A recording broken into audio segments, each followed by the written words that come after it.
I am ready!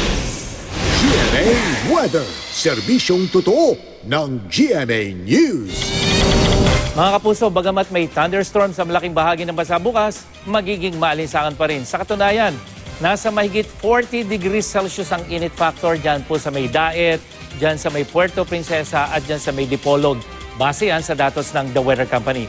Pero posible pa rin ang mga thunderstorm sa buong Luzon mula naman hapon hanggang sa gabi. At dito sa Metro Manila, bahagyang maulap at may tsansa ng thunderstorm mula po yan sa hapon hanggang sa gabi.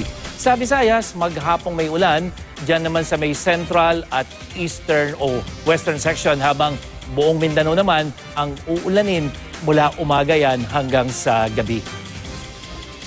Magtani, nag-post si Alisa Sandro sa magtanong naman Tani itong kanyang tanong. Bakit daw umuulan kahit mataas yung tinatawag na init factor, Magtani?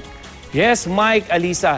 Kapag mataas ang init factor, ibig sabihin yan, marami pa ring supply ng moisture sa paligid. At yan ang isa sa mga kailangan para mabuo ang mga ulap na nagdadala naman ng ulan at thunderstorm.